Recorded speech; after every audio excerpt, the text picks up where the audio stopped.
إلى حضرة النبي المصطفى محمد رسول الله صلى الله عليه وسلم وعلى آله وأزواجه وذرياته وأهل بيته أجمعين ولكافة الأنبياء والمرسلين شيء لله له ولهم الفاتحة.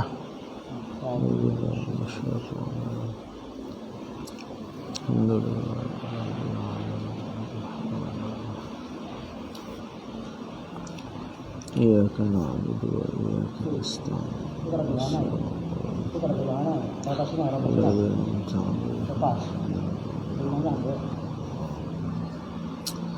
ثم إلى جميع أهل القبور من المؤمنين والمؤمنات والمسلمين والمسلمات من مشارق الأرض إلى مغاربها الفاتحة.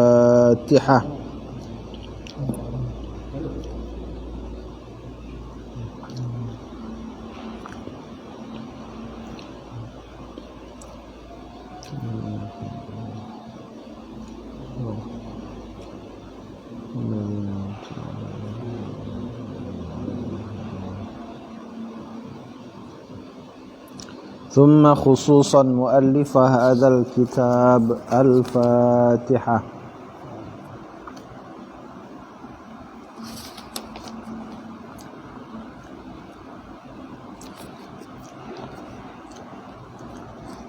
الحمد لله رب العالمين والصلاة والسلام على أشرف المرسلين وعلى آله وصحبه أجمعين. اللهم صل على محمد كلما ذكره الذاكرين وغفل عن ذكره الغافلين. اللهم صل على محمد كلما ذكره الذاكرين وغفل عن ذكره الغافلين. اللهم صل على محمد كلما ذكره الذاكرين وغفل عن ذكره الغافلين. سبحان من لا يعلم قدره غيره ولا يبلغ الواصفون صفته. سبحان من لا يعلم قدره غيره ولا يبلغ الواصفون صفته. سبحان من لا يعلم قدره غيره ولا يبلغ الواصفون صفته. Jadi ini doa ya. Doa menarik rezeki. Nah, ini dinukil dari kitab Tadhkiratul Mustafa ya, karya Habib Abu Bakar Al-Attas. Subhana man la ya'lamu qadrahu ghairuhu wa la yablughul wasifuna sifatah. Jadi kalau mau rezekinya ditarik ya, tertarik, bacalah sebanyak-banyaknya zikir tersebut ya. Jadi sebelum majelis kedepannya kita amalkan ini ya. Kita baca minimal 3 kali gitu. Baik, pada malam hari ini kita lanjutkan di ayat yang ke berapa tadi? 156 ya. Ya kan? Bismillahirrahmanirrahim. Qala al-musannif rahimahullahu ta'ala,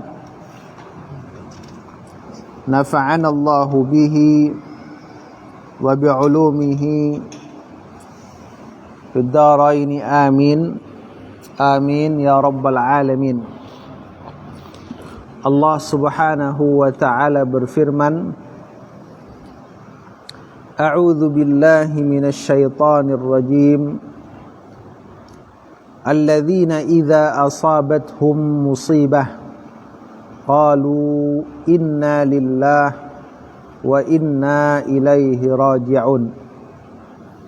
Orang-orang yang apabila musibah datang kepada mereka, mereka berkata, inna lillah, sesungguhnya kita ini milik Allah Subhanahu wa ta'ala, wa inna ilaihi raji'un, dan sesungguhnya kita kepada Allah Subhanahu wa ta'ala akan dikembalikan.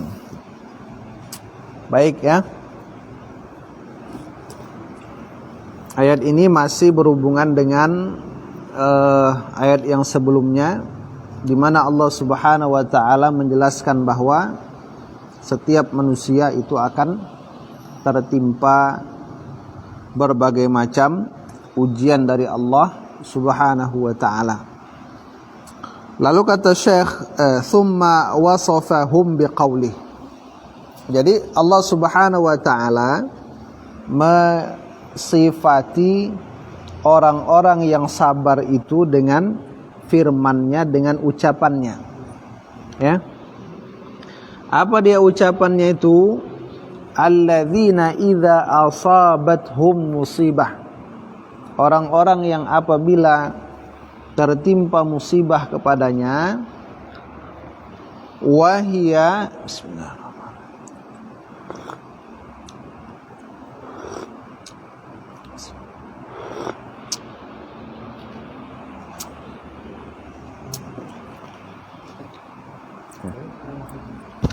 bagikan ya.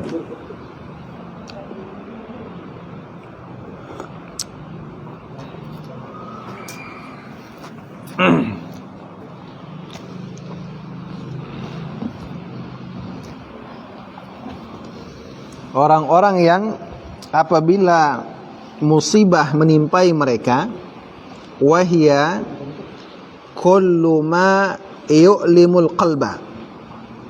Jadi musibah itu ya, wahia, dan ia musibah itu kullu, setiap ma, sesuatu yang yu'limul qalba, menyakitkan hati, memedihkan hati.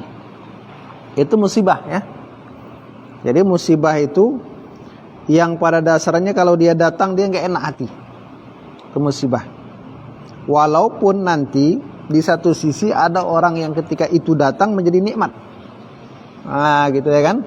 Tapi asalnya dia tetap menyakitkan hati seseorang. Itu musibah.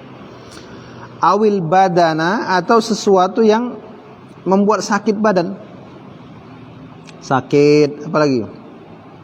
Terjatuh dari Honda, lupa nyabut kunci Honda, kan hilang pula Honda tuh. Itu musibah itu ya. Dicabut nggak kunci Honda tadi? Oh, cabut. Nah, itu musibah. Au kilaihima mimma taqaddama dzikruh, atau masing-masing dari keduanya dari yang sudah terdahulu penyebutannya. Itu musibah. Nah, ketika musibah itu datang ya kepada seseorang, maka mereka itu dengan spontanitas atau dengan hati, dengan apa yang ada dalam hati mereka, qalu inna lillahi, sesungguhnya kami ini ya, kita ini, inna lillahi, sesungguhnya kita itu adalah milik Allah, kepunyaan Allah. Ai mamlukuna lillah. Jadi maksudnya apa? Innalillah itu mamlukuna lillah, orang-orang yang dikuasai, yang dimiliki oleh Allah Subhanahu wa ta'ala. Itu makna pertama dari innalillah. Sesungguhnya kita ini sesungguhnya kita adalah milik Allah, yaitu mamlukuna lillah, hamba-hamba yang dimiliki oleh Allah Subhanahu wa ta'ala. Nah, itu dia. Kemudian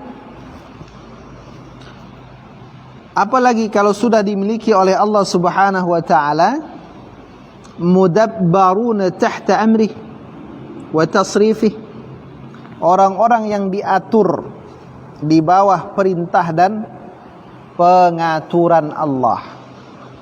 Kalau sudah dimiliki Allah, maka kita ini diatur di bawah perintah dan pengaturan dari Allah Subhanahu wa ta'ala.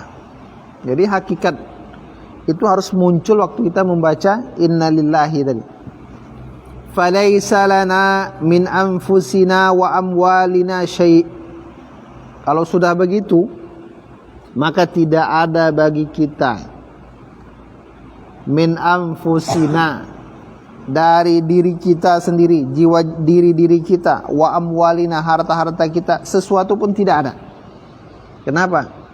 Karena kita ini dimiliki dan diatur oleh Allah. Fa idza ibtalana bi syai'in minha, maka apabila Allah Subhanahu wa taala menguji kita. Nah, ibtalana, menguji kita. Menguji dengan apa? Menguji dengan apa? Dengan sesuatu daripada musibah tadi. Bila Allah menguji kita dengan sesuatu dari musibah tersebut, faqad tasarrafa arhamur rahimin bimamalikihi wa amwalihim. Jadi kalau sudah Allah tuh menguji kita dengan sesuatu daripada ujian itu, maka sungguh tasarrafa, telah mengatur, arhamur rahimin, zat yang paling penyayang dari orang-orang, dari zat yang penyayang, bimamalikihi, dengan hamba-hambanya, wa amwalihim, dan harta-harta mereka. Nah, jadi artinya kita tuh harus sadar ketika Allah menimpakan musibah, berarti Allah tuh sedang memberikan tasarrufnya, pengaturannya kepada siapa? Kepada hamba-hamba yang dimiliki oleh Allah Subhanahu wa taala tersebut. Fala i'tiradu alaih, maka tidak ada i'tirad,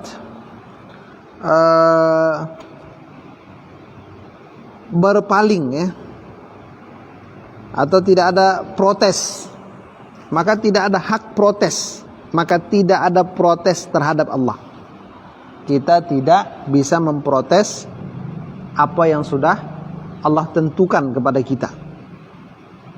Bahkan kalau seperti itu, kalau tidak ada protes ya, kalau seperti itu, min kamali ubudiyatil abdi ilmuhu bi anna wuqu'al baliyah, min al malikil hakim alladhi arhamu bi abdihi min nafsihi. Termasuk kesempurnaan ubudiyatil abdi, perhambaan hamba. Harus jadi catatan kita ya.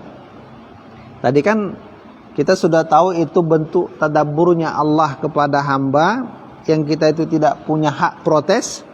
Bahkan kalau seperti itu, termasuk sempurnanya ubudiyah seorang hamba, apa dia?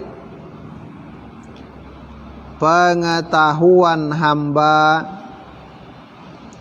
bahwasanya terjadinya baliyah, al-baliyah ya, cobaan, minal malikil hakim, dari al-malik lagi al-hakim, yang raja yang maha bijaksana, alladzi, yang mana ia itu arhamu, sangat penyayang, bi'abdih, kepada hambanya, min nafsihi, daripada hambanya. Jadi kita harus tahu ketika musibah itu datang, sesungguhnya terjadinya musibah itu dari zat Allah, dari Allah yang dia itu sangat sayang kepada hamba, lebih dari hamba itu sayang pada dirinya sendiri.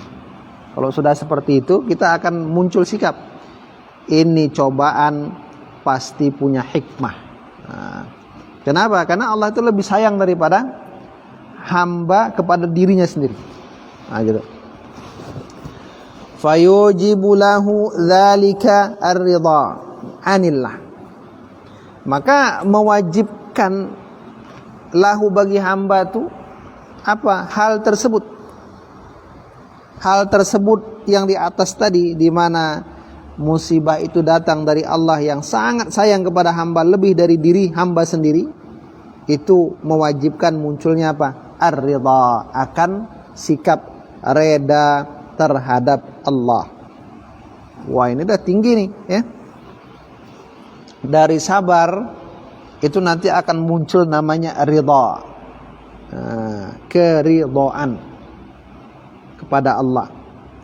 Setelah itu apa? Wasyukra lahu ala tadbirih, kesyukuran terhadap Allah atas pengaturan Allah kepada hamba. Ridha, syukur.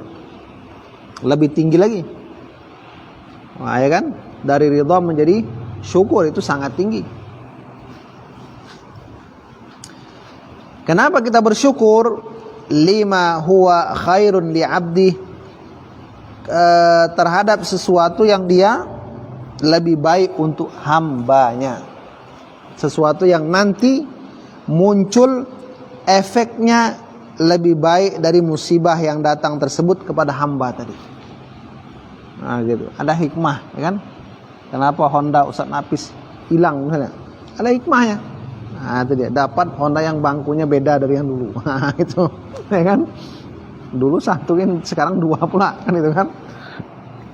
Nah itu. Kemudian wa illam yash'ur bidzalik, bila hamba tidak sadar dengan hal tersebut, enggak bisa dia menghadirkan itu dalam jiwanya. Wa ma'a annana mamlukuna lillah, bersamaan bahwasanya kita itu dimiliki oleh Allah. Fa inna ilaihi raji'una yaumal ma'ad, dan bahwasanya kita kepada Allah Subhanahu wa taala akan kembali pada hari kembali nanti. Ada lagi?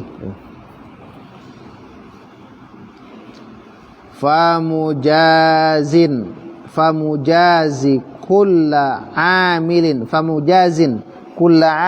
bi'amali, maka Allah mujazin, yang akan memberikan balasan kulla amilin, kepada setiap yang beramal dengan amalnya. Kalau kita tidak bisa merasakan itu, padahal kita itu dimiliki Allah dan nanti kita kembali kepadanya, maka ketahuilah Allah itu akan membalas setiap orang yang beramal dengan amalnya masing-masing. Fa in sabarna wahtasabna wajadna ajrana muwaffaran indah. Kalau kita itu sabar, mengharap pahala, kita akan dapat balasannya sempurna di sisi Allah. Balasannya, keadaannya sempurna di sisi Allah. Wa in jazi'na, jika kita mengeluh, wa sakhatna, marah, lam yakun hazzuna illa sukhta wa fawatil ajri, tidak adalah bagian kita kecuali kemurkaan dan hilangnya pahala. Kecuali hanya murka itu saja, efek murka dan hilangnya pahala, itu enggak dapat pahala kita, gitu kan? Fayakunul abdu lillah, fakaunul abdi lillah, maka adalah hamba itu kepunyaan Allah. Waraji'un ilaih, dan kembali kepada Allah. Min aqwa asbabis sabri, termasuk sekuat-kuat sebab kesabaran. Maksudnya apa? Ketika hamba itu sadar dia itu milik Allah, akan kembali kepada Allah, maka itu merupakan faktor yang paling kuat munculnya sikap sabar tadi. Nah, apa dia? Ulaika alaihim salawatum min rabbihim wa rahmah wa ulaika humul muhtadun. Nah, ini ada kata ulaika ya. Ulaika, mereka itu al-mausuna bis sabril madhkur. Mereka itu al-mausufun, orang-orang yang disifati bis sabri, dengan kesabaran, al-madhkur, yang disebutkan. Alaihim salawatum min rabbihim, atas mereka solawat dari Tuhan mereka. Apa itu maksudnya? Sana'un wa tanwihun bihalihim, pujian dan penyebutan dengan keadaan mereka. Allah puji mereka, Allah sebut-sebut mereka di sisi malaikat dengan penyebutan pujian dengan kondisi baiknya mereka. Nah, itu selawat dari Allah. Kalau selawat dari kita kepada Rasul, doa kita. Selawat Allah, pujian Allah. Wa rahmah azimah, dan bagi mereka rahmat yang agung. Jadi orang yang sabar tuh, dia dapat selawat, pujian dari Allah, dan dia dapat rahmat. Wa min rahmatihi iyahum, termasuk rahmat Allah kepada mereka itu apa? An waffaqahum lis-sabri, Allah memberikan taufik kepada mereka untuk bersabar.